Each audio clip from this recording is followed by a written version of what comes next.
Imaginez-vous dans un nouveau restaurant fraîchement ouvert. L'accueil est plaisant, la déco sympa et les plats sont succulents. Vous en parlez à des amis, ceux-ci sont ravis. Eux-mêmes vont conseiller ce resto à des membres de leur famille, à des amis et autres collègues. Et petit à petit, le restaurant commence à se faire connaître via ce que l'on appelle le bouche à oreille.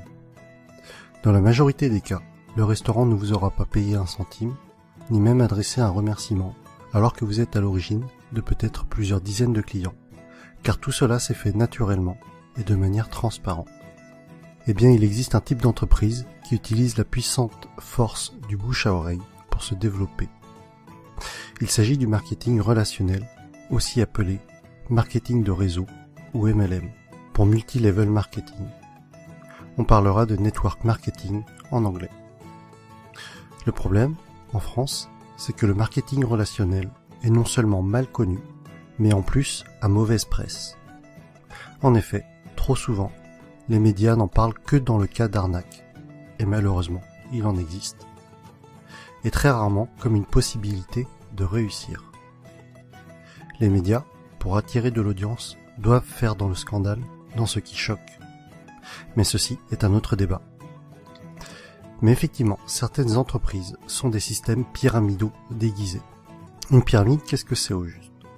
Je vous invite à cliquer sur cette vidéo pour découvrir une animation très bien faite expliquant ce qu'est une pyramide de Ponzi.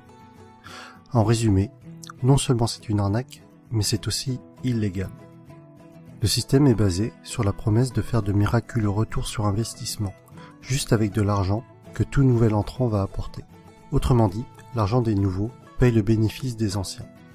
Et si, à un moment donné, les entrants ne sont pas assez nombreux, eh bien la pyramide s'écroule, car les anciens ne perçoivent plus d'argent. Ce qui est important à comprendre est que lorsque vous entrez dans une entreprise de marketing relationnel, vous êtes avant tout le distributeur d'un produit réel, le représentant d'une marque. Sans produit, ou avec un produit fictif, on rentre alors dans un système pyramidal. D'autre part, dans une pyramide, les anciens sont forcément plus riches que les nouveaux. Dans le MLM, même si plus vous rentrez tôt, plus vous êtes avantagé, cela ne garantit pas du tout votre succès.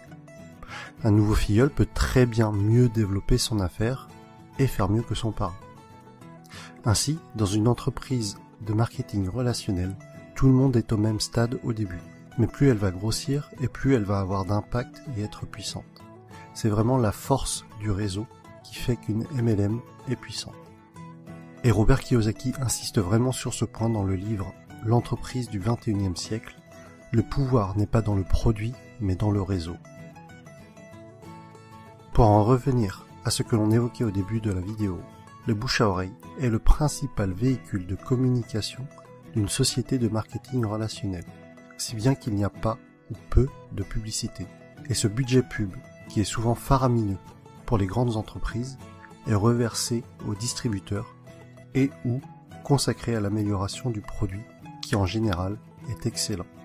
Lorsque vous vous lancez dans le MLM, vous êtes parrainé par une personne, et ensuite c'est comme si vous étiez votre propre patron et que vous aviez créé votre entreprise. Votre but et votre source de revenus vont être de deux types. Soit en parlant du produit autour de vous et en le revendant, soit en parrainant d'autres personnes qui elles-mêmes vont devenir distributeurs. Ainsi, le plus efficace et pour que votre entreprise soit réussie, tout ce que vous faites doit être duplicable. Votre filleul doit avoir les outils pour développer lui aussi son réseau. Dans tous les cas, ce qui est important à retenir est que le succès est partagé. Si votre filleul échoue, vous échouez d'une certaine façon. Votre succès est complètement tributaire du succès des personnes que vous aidez, de vos filleuls et des filleuls de vos filleuls.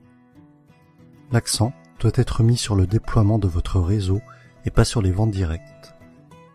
Ainsi, ceux qui réussissent le mieux en MLM ne sont pas les vendeurs ou les commerciaux, mais plutôt les personnes pédagogues, les profs et les formateurs.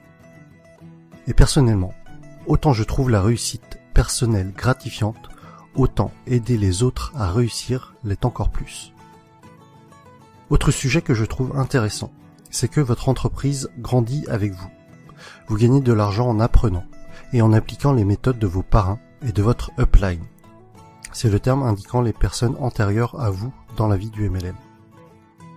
Autre point fort du marketing de réseau est que pour devenir distributeur, cela demandera en général un faible investissement financier au départ, contrairement à la majorité des créations de nouveaux business. Aujourd'hui, si vous comptez ouvrir une franchise du type McDo, Subway ou Starbucks, il vous faudra probablement plusieurs centaines de milliers d'euros, alors qu'en MLM, cela vous demandera la plupart du temps quelques centaines d'euros. Ensuite, tout est préparé pour vous. Vous allez avoir votre propre boutique en ligne, tout un tas de plans de formation pour vous, mais aussi pour vos filleuls, ainsi que différents kits de présentation. Un autre point essentiel, et qui pour moi m'attire beaucoup, les entreprises de marketing relationnel offrent des paliers au niveau de leur plan de compensation. Pour être plus précis, à partir d'un certain nombre de filleuls, et sans compter les éventuelles primes bonus, vous allez toucher un revenu résiduel, encore appelé revenu hors exploitation, c'est-à-dire un revenu passif. Les bonnes MLM sont donc de formidables véhicules vers l'indépendance financière de fait de ce revenu passif engendré par le parrainage d'autres personnes. Je rajoute que les MLM sont un type d'entreprise qui a une croissance des plus fulgurantes à l'échelle mondiale ces dernières années. Aux USA, ça a vraiment explosé depuis les années 90. Et avec Internet, c'est encore plus facile d'augmenter son réseau qu'auparavant. De plus, c'est une activité que l'on peut tout à fait démarrer sur notre temps libre pour un revenu complémentaire au début. Il faudra alors se déclarer en auto-entrepreneur avec le statut de VDI, c'est-à-dire vendeur à domicile indépendant. J'insiste tout de même sur le fait de bien vérifier un certain nombre de points avant de vous engager dans une entreprise de marketing relationnel, afin de ne pas tomber sur une pyramide Ponzi déguisée. Voici le type de questions qu'il faut vous poser avant de vous engager dans une entreprise de ce type. Est-ce qu'il y a des bureaux réels? À quels endroits géographiques? Se trouve-t-il dans des paradis fiscaux? Quel est l'historique de l'entreprise? Quelle est la réputation de cette entreprise?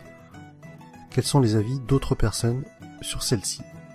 En conclusion, et si vous avez suivi mon défi personnel, je pense que vous commencez à comprendre pourquoi est-ce que ce type d'entreprise m'intéresse fortement. Travailler pour ses propres rêves et non pas ceux de quelqu'un d'autre.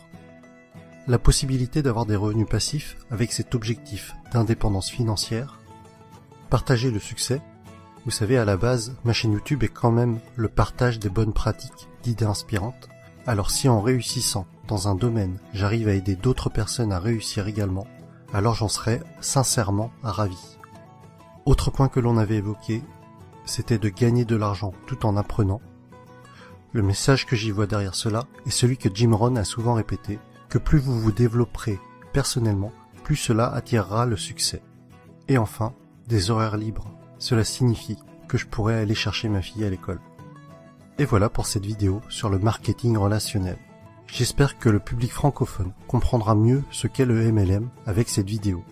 Pour ma part, il y a quelques mois encore, je dois vous avouer que je faisais partie des personnes qui rejetaient le sujet, ne comprenant pas en quoi cela consistait, et sûrement aussi parce que je ne voulais pas comprendre, et que je gardais en tête ce que les médias véhiculaient. Mais que ce soit Jim Rohn, Tony Robbins, Les Brown, c'est-à-dire tous les motivational speakers que je suis régulièrement, mettent en avant ce type d'entreprise. Et après mes lectures de l'entreprise du 21e siècle, de Robert Kiyosaki, et de 45 secondes qui changeront votre vie, de Don Faya, j'ai finalement changé d'avis sur le sujet et je suis décidé à me lancer. Vous retrouverez la suite de mes aventures dans le prochain épisode avec mon choix de MLM et les raisons de ce choix. Si vous aussi, ce concept d'entreprise est nouveau pour vous et que cela vous intéresse ou qu'au contraire, vous y intéressez déjà, mettez-moi un pouce j'aime, partagez sur Facebook et abonnez-vous. À bientôt!